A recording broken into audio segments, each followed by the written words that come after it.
So good day sa inyo netizens, ito na nga yung Raider car. Marami din nag-request nito, silipin natin ngayong araw. Tara! Alam ko ako yung influencer pero ako yung nai-influensyahan nyo. Na-hook na rin ako dito sa Raider na to. Tunay nga, ganda nga niya. Mostly sa mga motor, alam nyo, kapag ka may FI na lumalabas, natatabunan na yung carb type. Pero ibang istorya itong sa Raider. Kasi itong carb type namamayagpag pa rin kahit na meron ng FI version. Siguro dahil hindi pa rin pahuhuli pagdating sa modification na magagawa pagdating sa carb type. Lalong-lalo na sa engine. Sobrang daming available na modification at pagpapalakas ng engine na available pa rin sa carb type. Talagang naging enthusiast na yung mga tao pagdating sa pagpapaganda ng Raider. And ito yung isa sa medyo unique na nakita kong kulay ng Raider kasi meron din tayo itong blue at saka black. Ito kasi parang medyo matagal na rin pala to pero kakaiba siya for me. Medyo unique para sa akin. Ang nagustuhan ko dito yung headlight niya, tingnan nyo. Ayan o. Parang may pagka bluish. So black type pa rin tong sa carb type. Wala siya yung parang M dito compared dun sa FI. May S lang dito, stands for Suzuki of course. Tingnan natin yung panel gauge. Yung panel gauge niya hindi pa rin outdated kasi semi-digital So ibig sabihin merong part na analog, merong part na digital. Ayan, buksan natin. Diba? Ganda pa din, diba? May neutral indicator tayo dito, high beam, low beam, at saka turn signals. Ayan o, turn signals. Simple lang yung buttons niya. Ayan, meron tayo dito mga turn signals, high beam, low beam, tapos busina, pakinggan natin. Ayos. Tapos sa kabila naman, wala tayo dito kill switch pero merong electric start. Ayan, kulay dilaw. Ito, isa din to sa nagagandahan ako, itong parang handlebar ng Raider. Siya to sa mga pag na-modify na, ang ganda. Lalo pag itong mga to, parang nagiging ginto yung iba, diba? Iba naman, titanium. Iniiba-iba nila, astig. So tingnan natin yung signal light ngayon. Ayan o. Ganda talaga ng mukha, no? Pati itong parang pop-up ng kulay sa kanyang engine sobrang havay na havay para sa akin. Oil cooling system siya kahit na carb type. Ayan, oil cooled. Pagdating sa makina, meron tayo ditong 4-stroke, 4 valves, dual overhead cam. Ayan, makikita nyo, dual overhead cam, single cylinder. Ayun. So yun yung engine niya. Pagdating sa output, hindi pa rin papatalo to dahil meron tayong maximum power na 11.5 kilowatts at 9,500 RPM habang maximum torque na 12.4 Newton meter at 8,500 RPM. Compression ratio 10.2:1. Meron tayo dito telescopic port na suspension sa unahan. Lapat na lapat or kapit na kapit yung parang ano niya, fender niya doon sa gulong. So very neat yung design hanggang dito. So hindi matatalsikan yung inyong makina doon kapag ka maulan. Meron din siya parang protective part dito para sa suspension. So let's say tumalsik-talsik yung mga bato, meron pa ring sasalo, di ba? Angas. Disc brake tayo dito sa unahan with 2-pot caliper. Ayan. Medyo malakas pa rin ang kapit ng preno. Yun nga lang, dahan-dahan pa rin tayo dahil masyadong malakas ang motor. Pag binigla mo yung preno, hindi pa to ABS, so pwede pa rin niya mag-lock. IRC din yung tires natin, so mapagkakatiwalaan. In the long run, let's say yun nga, lagi ko sinasabi, to 10,000 sa odometer, goods na goods pa, hindi mo pa kailangan magpalit. Ang size niya is 70, 90, 17. Tubeless na rin pala, oh.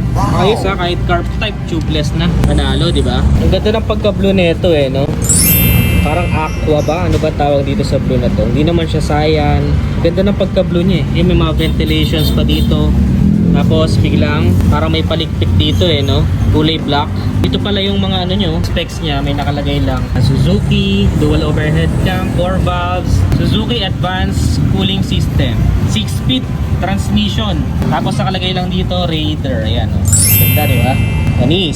Manipis lang siya Ito yung motor na parang pag dinignan mo sobrang nipis lang niya, di ba? So ayun nga, siguro yung aerodynamics niya tsaka yung power nagko-combine, napakaganda ng naibibigay na performance pagdating sa high speed. Sa mga talagang speed monkey, sa mga mahilig talaga sa speed, isa tong Raider sa favorite ng madla. Maganda rin yung ito, nag-pop up na parang kulay orange dito sa kanyang gilid sa side, Suzuki. Tapos ito parang stainless no? So genuine part ng kanyang gearing is stainless. Maganda rin yung quality, rubber type naman pagdating sa tapakan ng driver. So dalawa yung tapakan pero mas prefer ko siguro kung palitan to ng sungkit-sungkit. Just for me pero siguro may mga sanay din sa ganito. Tapakan ng angkas, goods na goods din yung quality, very premium looking. Nagustuhan ko yung combination na itong blue. Ayan, nakalagay yung R. Hyper Underbone 150. Combination na itong blue tapos black. Tapos biglang nag-pop up yung parang orange niya. Parang fire orange siya. Tapos tignan natin dito sa likuran.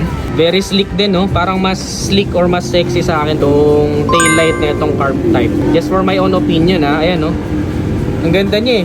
Napakanipis lang niya. Tapos parang LED yata itong gitna. Tapos itong ano lang ang bulb type. Signal lights, turn signals. So maganda rin na full assembly siya. Wala tayong mababaling mga signal lights dito in the long run. Yung ilaw niya for the plate, damay na dito sa pinaka-assembly ng tail light, no? So wala siyang indicated na separate na ilaw para sa plaka. Ganda rin ng tambucho. Pinaka-nguso niya, glossy, tapos matte. And then nag-pop up na silver dito. Ayan, no? Ganda, di ba? So disc brake din tayo sa likuran. Ayun, kagaya nga ng sabi ko, dahan-dahan din sa pagpepreno, lalo na on the high speed. And sabi nga nila, meron naman daw nagagawang mga adjustment para hindi ganun kabilis mag-lock yung preno sa likod. So ang size natin sa likuran is 80 by 90 by 17. Yeah, 17 inches wheels, tubeless din, hindi na madaling ma-flat. Neat din yung design niya. Ayan, oh, kung makikita ninyo. Ang ganda ng pagkakadesign nyo sa likod, very neat. Ito medyo malayo sa gulong, no? Pero mukhang safe naman para sa angkas. Di pa rin matatalsikan ng ating mga angkas. Maganda dyan, meron pa rin siyang kickstart. Ayan, isa to sa pinaka-importante. Pag na-discarga ka sa isolated places, pwede mo pa rin mapastart yung motor mo. Ito din yung rear brake niya, stainless. Tapos rubber naman yung sa driver na tapakan. Ganda rin dito, hindi siya basta simple lang eh. Oh. Meron din siya parang mga maliliit na detalye dyan, na parang mga handcrafted design. Ayan, oh, ganda rin, di ba? Yung seat naman niya, medyo manipis lang, pero okay naman yung caution. Do siguro kapag sobrang haba na ng biyahe, dun mo mararamdaman yung sakit sa puwet, no? Pero okay naman siya. Sabi nga nung iba, okay pa rin kahit palitan ng flat seat, goods na goods pa rin. So, depende na lang sa preference siguro. Nagustuhan ko rin to, very sturdy din yung kanyang grab bar para sa pillion ride. Glossy naman tong part na to. So, reliable talaga. Maganda rin siya. Tapos may Suzuki lang dito. Parang leather tong ano eh, seat. Ganda, no? Ayan, pag tinignan mo, nipis, di ba? Angas eh. So, buksan natin yung seat. So by the way, yung seat niya may susian dito. Ayan. Yung sinasabi ko, straight lang yung susian niya. Unlike dun sa FI, parang palalim. Medyo secretive yung itsura, no? Medyo hindi kitang-kita agad na may susian. So ayan naman yung ilalim ng kanyang seat.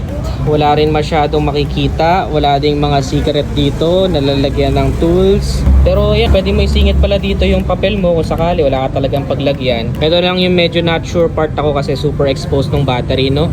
Wala siyang takip-takip talaga. So siguro kailangan lang lagi nakatakip, nakasarado naman lagi yung upuan mo. So ayun, fuel tank dito tayo, 4.9 liters of fuel tank capacity. Mas malaki na. Para sa akin goods na siya. Correction lang din doon sa last vlog. Ito pa lang yung carb type pala yung merong around 35 to 40 kilometers per liter na average fuel consumption. Kasi yung FI pala is nasa around 40, 45, up to 50 kilometers per liter. So yun, salamat sa mga nag-correct na mga Raider users. Mabuhay kayo. Ito naman yung kadena niya. Ayan, oh, ganda rin, di ba? Very neat lang. May chain cover tayo, kalahati lang. Tapos ito naman yung side stand niya. Walang side stand sensor din. Center stand, ayan. Ground clearance siya, very decent din, above average, 140mm. So kahit maliit yung motor, manipis, safe na safe pa rin sa pagsahid sa mga humps or even sa mga bumpy roads kapag medyo napasabak tayo sa off-road. Ang seat height naman niya is very Asian height friendly dahil meron tayong 764mm na seat height. So abot na abot to kahit around 5 flat. Siguro mas maliliit na rider, abot pa rin to ng walang kahirap-hirap kasi nga mababa yung seat height niya. And pagdating naman sa weight, 106 kilograms lang, mas magaan pa compared dun sa FI. So kayang-kaya, kahit ng mga beginners, okay na okay to. Kung gusto niyo mag-aral ng manual transmission, isa to sa may re-recommend ko. Super ganda. Mga paint job, ang ganda. Yan, pati yung mga pisngi niya dito, ang ganda, di ba? Wheelbase natin 1,280mm. Titigan lang natin one last time. Sa side, yan o. Ganda na itsura niya sa side, di ba? Sa back, na may itsura niya sa likod. Ganda. Tapos sa front, ayan. Nipis lang, no? Kaya parang ang tulin-tulin eh. Ganda ng mga detalye niya. Manalo. Solid. Yung clutch na lang, clutch. Uy, malambot ha. Malambot din yung clutch niya, no? So, meron pa mga mas malalambot dito pero ito masasabi ko malambot na rin, no? Maganda rin pati mga quality ng handle grips. Solid na solid. May mga dulo pa. Bar and balancers, ayan. May configuration din ng mode kung gusto mong tingnan-tingnan. So, pinutin natin. Ito kasi merong fuel gauge tsaka speedometer. Ayan. Tapos pag pinindot mo, high, low, tapos pride of ownership Suzuki dito. Ganda rin ng mga paint job kahit sa mga ganitong detalye. Ang ganda. So ito yung pinaka anti-theft niya. May key shutter din siya dito. Ayan. So para hindi masundot ng mga bata naglalaro o mantitrip sa motor mo. So ganun din, may magnet combination dito sa susi na specific lang para dyan. Tapos pwede mo na siyang buksan. Tapos syempre may lock din para sa manibela. Ayan, nakalak na yung manibela. So di mo na siya may straight, hindi rin siya basta-basta mananakaw, no? Brake levers, ganda rin ng paint job. They pay attention to details talaga. Maganda. Ito pala iba niyang kulay. Meron tayo ditong blue. Ayan yung blue. Tapos meron ding black. Pure black siya. Ayan. Ito naman yung blue. Ayan. Blue din yung mags. Ito naman orange yung mags. So magkano ang presyo nito? Raider 150 na carb type. So ito yung presyo niya. Available siya dito sa Motor Trade, Olivares, Binyan, Laguna. So sa SRP, meron tayo ditong 97,900 pesos. So wala pang 100k, may Raider carb ka na. Kung gusto mo naman ng installment, magda-down payment ka lang ng 9,000 pesos. Tapos, babayad ka ng monthly for 3 years ng 4,521 pesos. Para sa inyo, sulit pa rin ba tong Raider carb type? Para sa akin, sulit na sulit pa rin siya pagdating sa modification. Napakadami mo pa rin magagawa. Pagdating sa forma, hindi pa rin naman siya pahuhuli at saka sa mga specifications. Doon na lang kayo magbabase kung carb type or FI yung gusto nyo. Comment your vote below. Anong gusto nyo mapanood next vlog? Comment your suggestions below. Don't forget to follow this page for more. Kung nagustuhan mo, don't forget to give this video a heart. Again, this is Adriano. Always keep it cool and ride safe always. Bye-bye now.